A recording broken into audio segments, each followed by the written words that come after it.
على قد ما التورتة دي منتشرة جدا وطالعة ترند اليومين دولت، على قد ما انتي لو استخدمتيها غلط هتبوظلك احسن يوم او اسعد يوم في حياتك. تعالوا كده واحنا شغالين هقولك ازاي ان انتي التورتة دي وانتي بتسلميها للعميل تقولي لها على العيوب اللي المفروض ان هي ما تحطش نفسها فيها، عشان لو هي اتحطت فيها هتزعل جدا على شكلها مش على الكيك، على شكلها. بصوا كده في البداية واحنا شغالين الكيكة دي كانت مقاس 18 كيك شوكليت زي ما انتم شايفينها، وببتدي اني انا اجلسها بالسباتولا. دي طريقة يا بنات، والتانية بتاعة الكيس طريقة تانية. يعني لو انت مبتدئة انا انصحك ان انت تستخدمي الكيس عشان هيحط كمية كريمة مناسبة على الكيك، مش هيطلع معاكي فرافيت. لو هتلاحظوا ان الكريمة البيضة مطلعة معايا فتافيت كده من الكيكة البني. طيب نتكلم عن الكيك شوية. طيب نقول مقاس الكيك بتاعنا 18 بياخد قد ايه من الدقيق الاسبونج؟ بياخد معايا 400 جرام، ما بحطلوش نص كيلو، بياخد 400 جرام من الدقيق الاسبونج، عليه 5 بيضات، عليه تلت كوباية مية، بتطلع معايا بنفس ارتفاع الصينية الاسبونج. طيب بالنسبة للكريمة احنا دلوقتي داخلين على صيف. طيب المقادير الصيفية عشان لو انت حابة تشتغلي بيها من دلوقتي، تقدري على حسب نوع الكريمة انا اقولك المقادير دي. طيب انت الكريمة اللي هتستخدميها حاساها ان هي مش احسن حاجة وخايفة تطلع معاكي خفيفة وقوامها هيطلع خفيف، تقدري بقى في الوقت ده ان انت تستعملي المقادير اللي انا هقولك عليها دي. يعني انا دلوقتي هقولك مقدارين، لو انت مش واثقة من نوعية الكريمة كويسة ولا لا تقدري تستخدمي دي. طيب مقادير الكريمة الصيفية ايه؟ طيب يا مرة رايحين على طول. المقادير الصيفية عبارة عن كوباية من الكريم الشانتيه الخام. انا بستخدم ماركة المتحدة سواء ريتشي او المضرب، وكمان بحط عليها ربع كوباية سكر وكوباية ونص من المية، ده عشان انا واثقة في نوعية الكريمة بتاعتي.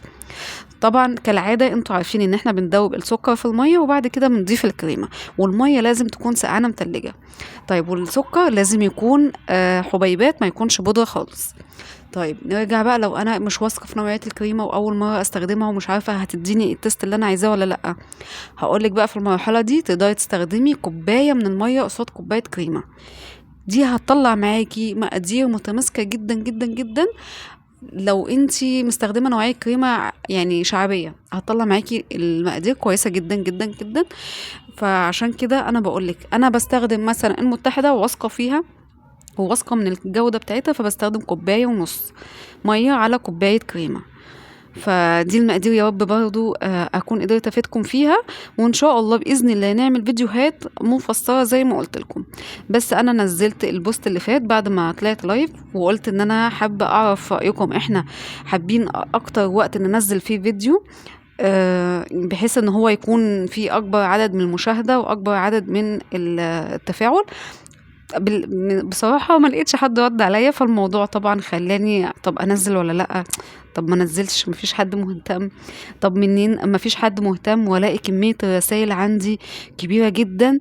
والبنات اللي حابة تتعلم موضوع التسعير، واللي حابة تعرف موضوع الكريمة، طب اللي حابة تعرف طريقة الكيك، فلا يعني استفسارات كتيرة ورسائل كتيرة جدا جدا جدا. طب اما انتوا مثلا معلش انتوا داخلين بتبعتولي رسائل حابين اني انا اقدر اوصل لكم طب ما انا هقدر اوصلها لكم برضو في فيديو مخصوص. زي ما بقولك كده لو انت عندك اي استفسار سيبهولي في تعليق وانا هعملك فيديو مخصوص ليه. ودي برضو كانت متابعة من المتابعين بعتت لي، كانت حابة تعرف اكتر تفاصيل عن الجليتر وتعرف انا برش الجليتر على الكيك ازاي، وكانت حابة تعرف انا لما برش الجليتر برشه نفس اللون بتاع الكيك ولا برشه لون معين. طيب بصي كده، انا لو هعمل كيك عندي ابيض بحب جدا جدا ارش عليه جليتر لونه ابيض. طيب انا لو هعمل كيك الوان زي اللي انا بعمله ده دلوقتي لونه مثلا بينك او روز او احمر او اي لون، انا برضو بحب احط ابيض. هتقولي لي طب ليه ما بتحطيش نفس اللون؟ انا بحس ان الابيض هو اللي بينطق لي لون الحاجه وبيظهر اكتر. اصل انا مش بحط كميه فبالتالي مش بفتح من لون الكيك، انا بديها لمعه بسيطه جدا. دي حاجة. طيب والحاجة التانية، لو انت حابة اللون اللي انت حطاه عندك على الكريمة وحابة بعد ما خلصت الكيك اللون يكون صريح معاكي، تستخدمي نفس الدرجة بتاعة الكيك.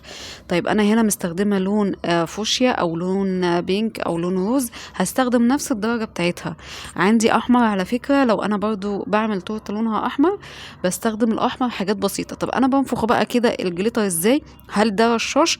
لا يا جماعة، ده مش رشاش. زي ما وريتكم كده العلبة في ايديا اهي زي ما هي، انا بس بفتح الغطا وببتدي ان انا بنفخ فيها نفخة بسيطة، فبالتالي بيديني شكل التوزيع ده.